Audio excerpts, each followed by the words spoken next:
MAGA, has also been posting threatening messages about judges for his 218 million followers. Musk has repeatedly called for impeachment of federal judges, and he recently tweeted, and I quote, "The notion of having a judge job for life, no matter how bad the judgments, is ridiculous." These claims by the President, the Vice President, Elon Musk, are not amusing. They are a danger to our Constitution. Señores, imagínense un presidente que dice que puede hacer lo que quiera sin rendir cuentas a nadie. Suena preocupante, ¿cierto? Exactamente es lo que Donald Trump está insinuando en sus declaraciones recientes. Y ojo que no solo es él. También algunas figuras claves en su círculo están promoviendo esta narrativa peligrosa para la democracia. Sean bienvenidos a Políticamente en Desacuerdo. Amigos, hoy vamos a analizar qué es lo que está pasando, cómo el senador Dick Durbin ha arremetido contra Trump, contra J.D. Vance, contra Elon Musk, y nos ha dicho lo siguiente: son un peligro para la Constitución. Recientemente, Donald Trump publicó en sus redes sociales un mensaje que ha generado muchísima controversia. Quien salva a su país no está violando ninguna ley. Como si eso no fuese suficiente, su vicepresidente, J.D. Vance, ha dicho que los jueces no pueden controlar el poder ejecutivo. Y por si fuera poco, Elon Musk se unió a esta fiesta pidiendo la destitución de jueces que le molestan. Amigos, no estamos hablando de una teoría de conspiración, ojo. Hablamos de hechos reales, cosas que pueden poner en jaque la separación de poderes.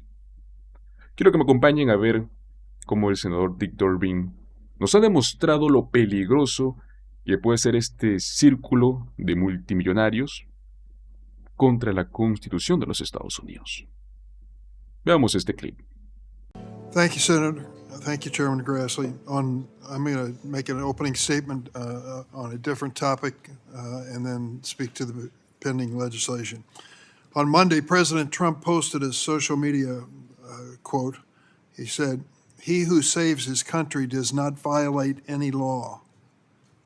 In another social media post, Vice President Vance falsely claimed, "Judges aren't allowed to control the executive's legitimate power." When he's not blocking life-saving funding that Congress has authorized, Elon Musk, the eminent screes of MAGA, has also been posting threatening messages about judges for his 218 million followers. Musk has repeatedly called for impeachment of federal judges, and he recently tweeted, and I quote, "The notion of having a judge job for life, no matter how bad the judgments, is ridiculous." These claims by the President, the Vice President, Elon Musk, are not amusing. They are a danger to our Constitution. The Trump administration's unlawful actions, from mass layoffs of civil servants to blocking funds Congress appropriated, pose a serious threat to our constitutional order and the separation of powers. Since the landmark case of Marbury versus Madison, decided in 1803, there has been a broad bipartisan consensus that, in the words of Chief Justice Marshall, it is emphatically the province and duty of the Judicial Department to say what the law is. The Trump administration's serial violations of the law are not only a challenge to the judicial branch, they also challenge us, Congress, the Article I branch, in ways we have never seen before. Under Article I of the Constitution, it's our responsibility to write the laws. And under Article II, it's the executive branch's responsibility to take care of the laws be faithfully executed. No one can seriously claim that President Trump is taking care to faithfully execute the law. Let me give you one example. Last month, President Trump summarily fired 18 inspector generals. A law authored by our chairman clearly stated, and I quote, "The President shall communicate to Congress in writing 30 days before removing an Inspector General the, quote, substantive rationale, including detailed and case-specific reasons for the removal." President Trump violated this law. More than 3 weeks ago, Chairman Grassley and I sent the President a letter asking for a lawfully required rationale. We are still waiting for a response. We are also witnessing an unprecedented assault on the Department of Justice. Dozens of career officials, not political appointees, career officials at the Justice Department and the FBI have been fired, and thousands of additional FBI personnel have been targeted simply for doing what they were assigned to do, investigate the January 6th attack on the Capitol, and now they're being investigated for that. At the same time, Trump political appointees are already weaponizing the Justice Department's vast law enforcement resources for nakedly partisan reasons. Acting Deputy Attorney General Emil Bove, one of our former defense attorneys of President Trump, serving in senior Justice Department roles, ordered the dismissal of the prosecution of the New York City Mayor Eric Adams in exchange for the mayor's cooperation with the Trump immigration agenda.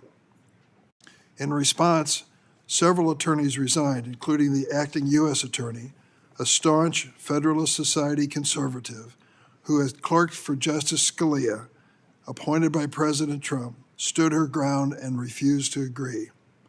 My Democratic colleagues on the committee and I have requested an Inspector General investigation of this sordid incident, underscoring the danger of a weaponized Department of Justice under the new administration. The prospect of an FBI director who is an unprincipled loyalist of the president and untethered from the rule of law heightens that danger. Today, the Senate will vote on Kash Patel's confirmation. It is an opportunity for the Senate to fulfill its constitutional duty and preserve the rule of law. Mr. Patel's record demonstrates he's a dangerous political operative who would not serve as should not serve as the next FBI director. Mr. Patel has been crystal clear that he plans to use the FBI's vast surveillance and investigative authority to, quote, come after, close quote, the president's enemies. I hope I am wrong, but I believe that my Republican colleagues will quickly come to regret any support for Mr. Patel. FBI agents have come to us privately as whistleblowers and told us the terrible decline in morale at the FBI. This is the first presidential transition with such a purge, and it certainly has had its impact on these men and women who have dedicated their lives to our safety. I suspect the time will come soon when we'll all fully appreciate the importance of a legislature and a judiciary independent of the executive. Now on the bill before us. In just a decade, fentanyl has emerged as the deadliest drug in American history. All it takes is 2 milligrams, fraction of the size of a penny, to cause an overdose. There is an overdose crisis in the United States, but we've learned that evidence-based solutions reduce deaths. In fact, in 2023, overdose deaths actually decreased for the first time since 2018 by 10%, more than 10%. We need to look at every factor that contributed to this reduction: counseling and treatment, training for first responders, naloxone, and other things. I appreciate the hard work of the sponsors of this bill we're considering.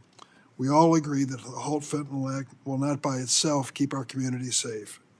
Our law enforcement agencies are on the front line of the fight to protect Americans, and there are other things we have learned. Just the other day, we had a testimony of Mr. Pizarro, I hope I pronounced his name correctly, from New Jersey, who's on our panel, who talked about the incidence of fentanyl and where it came from. We did a little research after some of his statements. The National Crime Prevention Council estimates that 80% of teen and young adult fentanyl poisoning can be traced to social media. Your heartbreaking witnesses this morning, mothers and parents who've lost a kid being a teenager, 80% of the time likely attributable to social media, which means, in my mind, that we ought to consider that as part of the solution to reducing fentanyl use. Politically motivated purges of senior law enforcement at DOJ and the FBI diminishes our ability to hold traffickers accountable and cut off the supply of fentanyl. So we need to make sure that this remains a priority in terms of our activity and funding. Getting fentanyl off the streets is a Herculean task that will require us all to put politics aside. across the aisle work to make this a bipartisan effort. I yield. Yeah, thank you. We'll now turn to the Halt Fentanyl Act. I'd like to offer a manager's amendment. Increíble, ¿no? Pongamos esto en perspectiva. Lo que acabamos de escuchar no es una declaración suelta, amigos. Es un patrón peligroso. Donald Trump, en otras palabras, sugiere que si una acción se hace por el bien del país, entonces la ley no importa. Eso es literalmente el argumento que han usado tantos líderes autoritarios a lo largo de la historia. El mismo hecho de que J.D. Vance refuerce la idea de que los jueces no pueden ponerle límites al presidente es aún más preocupante. Históricamente, uno de los pilares de la democracia estadounidense, amigos, ha sido la independencia del poder judicial. Este poder judicial, que se estableció en 1803, es el que nos interpreta la ley, frena los abusos del Ejecutivo. Si ahora Donald Trump y su círculo dicen que los jueces no pueden cuestionar al presidente, ¿qué impide que un futuro mandatario haga lo que quiera sin consecuencias? Eso es lo que tienen que preguntarse. Ahora bien, hay quienes defienden a Trump, diciendo que sus palabras están fuera de contexto, ¿no? Al parecer siempre están fuera de contexto. Y que en realidad solo están criticando jueces que actúan de una manera parcializada. Pero a ver, seamos realistas. Criticar fallos judiciales es una cosa, pero decir que los jueces no pueden frenar al presidente es otra. Si los jueces no pueden limitar al Ejecutivo, entonces ¿quién lo hará? La respuesta de los clásicos defensores de Trump es el pueblo. Pero la historia nos ha enseñado que los regímenes autoritarios suelen usar ese mismo argumento para poder debilitar instituciones, poder concentrar el poder en una sola persona, que es lo que está ocurriendo en este momento. Amigos, eso no es democracia. Estas declaraciones de Trump y de todo su equipo son este intento más de poder erosionar los principios democráticos. La idea de que un presidente pueda actuar sin límites simplemente porque, digamos, quiere salvar al país es muy peligroso. Es muy contrario a todo lo que representa una democracia saludable.